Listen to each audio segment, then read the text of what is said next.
guys, ayan, welcome sa aming vlog. Ayan, syempre kakain tayo ng street foods. Ayan, nakita natin si Ivana kumain nito. At saka si Fiang. So, ako naman ngayon si Ivana, siya naman si Tiang. Si Tiang, alam niyo si Tiang? Ayan, kakain siya. Ayan, o. Ayan ang kakainin namin ngayon, o. Diba? Totoo yan. Magmumukbang kami ngayon. So, ang mukbang natin ay question and answer. Ha? Magtatanong ako sa kanya, tapos sasagot siya sa akin. Ganon. Ganon mga mukbangan. Para makita nyo. So, kukuha na kami ng kanin para na yan makuha. At maraming kanin, ha? Ayan, maraming kanin. Mainit-init pa ang kanin, guys. Napakainit ang kanin. Papakita natin ang kanin. Ayan. Woo! Kainit ng kanin. So, dito, hindi ka nakakita sa vlog. Ayan, oh. Kainit ng kanin. So, unang tikim. Ang gusto ko ito. Kikyam. Yung kang kikyam. Doon ko ang lasa. Kikyam! Agad siya na makikinig eh. Ano yung lasa ng kikyam?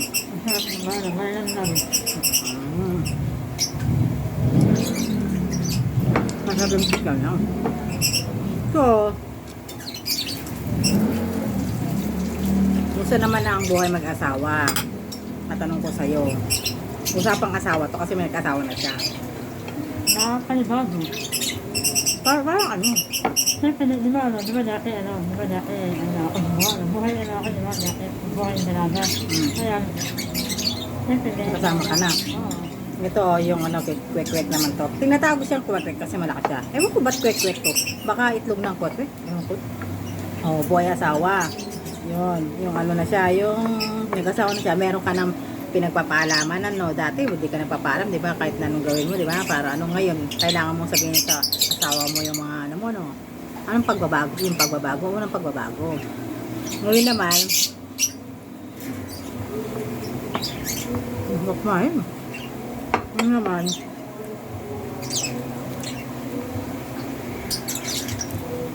ano yung mga adjustment mo naman na ginagawa? Siyempre, kasi na umaga. Kasi, Hmm. kasi kasi yung asawa mo. Hmm. Tapos, masisam, ano ka ng ulam. Para sa lahat. Oo. Dati, sarili mo lang, no? Dahil ka na ngayon, meron akong to. Tapos pinaglalaba. Ano yung mga inaayawan mo nilalaban mo? Kasi wala ko inaayawan. Hmm? Lahat gusto mo laban? Oo. Hmm?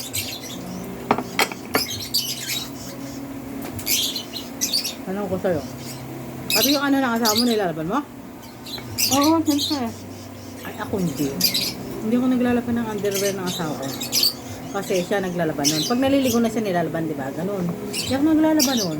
Tapos maligo, yun, nilalaban sa owner, nakakasalaban. Ako hindi ako naglalaban ng ganun. Naglalaba, kanya-kanya kami laban ng ganun pag underwear. Pero pag damit, di ba? Washing naman, o ganun. Kahit na nang unang-una pa nagsama kami ganun, hindi ako naglalaban ng mga ano niya, guys. Totoo yun, guys, kasi nilalaban ko lang yung mga damit. Kasi pag naliligo ka, di ba? Tapos nilalaban na namin yung mga ganun namin. Yung mga underwear, ganun. Anong kami? Iba pala sa inyo. Ano kayo, hindi sa amin, parang pagkaiba.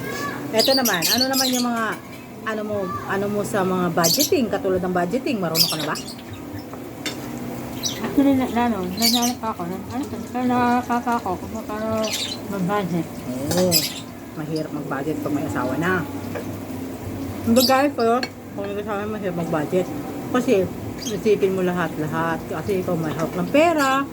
Dapat kailangan may ano mo lahat sa mga gusto mo, ang mga gagamitin sa bahay. Hindi katulad ng dati na pa-shopee-shopee lang, mga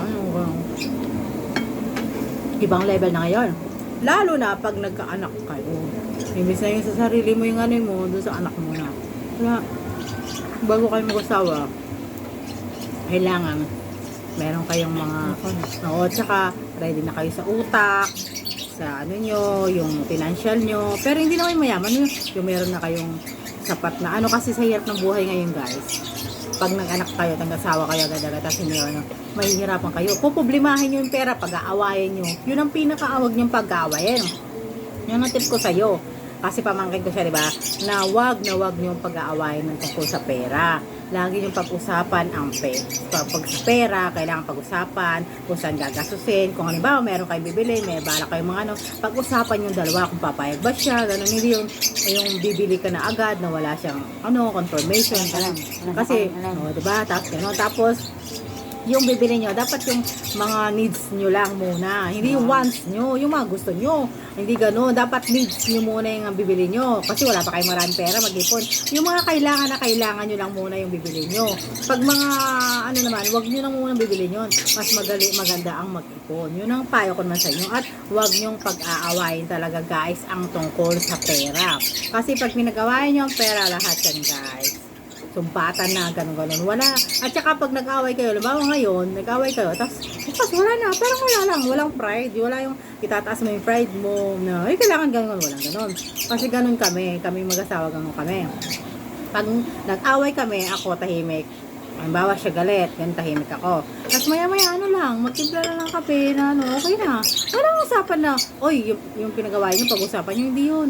Walang ganun, lang yun. Yung parang wala na, lang, ganun. Hindi na, sorry, walang ganun. Kasi alam nyo na sa sarili nyo kung ano yung pag kasi nga, At saka, wag mo sasabayin yung galit niya. Halimbawa, wag ako galit na galit.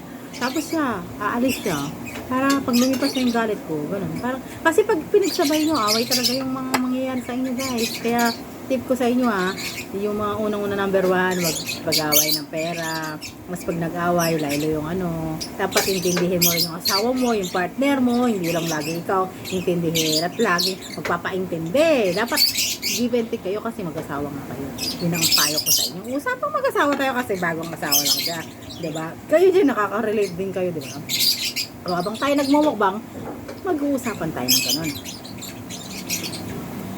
So, kaming dalawang ito, hindi naman sinama ito kasi dalaga pa yung kasama kong isa, yung pamangkin ko. Bawal pa, baka mag-asawa na. Ako, hindi pwede. Nung nag-aaral si Carmel, hindi pwede yun. Dalaga pa yun, baka mamaya, masama sa dito, gusto niya bukas na, magtalan na. Hindi pwede ganun, ha? Kapag pinapaaral kayo, mag-aaral kayo. Ito, matanda na to, gorang na to. Kaya pinapatawa niya, gorang na. Ang sarap. Ito. Sa street foods, hindi nawawala ang hotdog, no? Alam mo ba? Masarap kaya kumain pag nagkakwentuhan. Madaldal talaga ako yan. So, ilang anak naman ang mga balak na magkaroon? Hindi ka namin nakakag-usapan niya kasi nga, sabi na muna kami. Hindi, yung in the future, ilang anak ba? Hanggang ilang anak ba ang gusto nyo? Dalawa, ganun. Bakla tamboy. Pwede rin. O, diba? Ay, bakla. Magpaparlo sa'yo. Oo. Yung tomboy, may magkano sa'yo. Diba ka na? Ang tawagan sa mga ganyan. Okay lang yan, diba? Basta mabait ang mga anak mo. Kulang pa ng kanin, gumawa ka pa doon. Kulang mo ng kanin, ginawa mo sa daldal ah. Kaya pa talaga, gusto naman yung kanin. Gusto naman yung kanin, grabe. Pakatakaw niya. Guys, ubang mo ba kayo ah?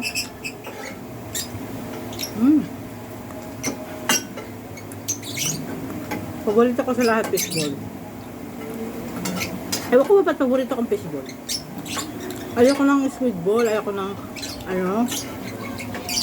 chicken balls. Fishball talaga paborito ko. Siguro mura, no? 65. Ay, kumain na rin kayo dyan. Ano? Masarap yung kanin, guys. Mainit. Ano? Wow, kumukulo, oh. Ay, umutok. Ano? Umutok siya kayo. Totoong umutok ko. Magpaparami ka ng kain dito. Ay, hindi. Soy, bawal yun sa katawan niya, Soy. Sabi ka lang, Wow. Huwag kayong palaging huminom ng mga soda, guys. Bawal. Tubig na kayo, guys. Para luminis. At less gastos, ha? Tandaan nyo.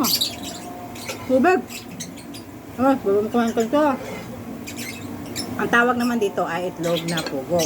Binalutan ng yellow na Masarap to. Masarap na ito na kasi malaki na yung Hmm. Kasi, no? Sabi ko nga, pagkat naman ako. Ano nga, kaya sa minutes, ano di ba? Hmm. Ngayon na sa loob, sa labas. Kaya kanya!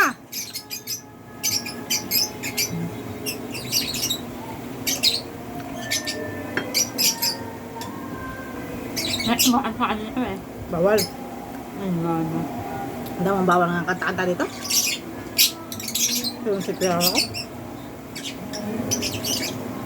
Guys, ang daming sarap guys. Ang git na may mga inggit yun, masarap yun.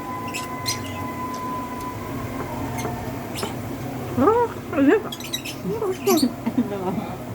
Labing init. Ayun, muna natin ha.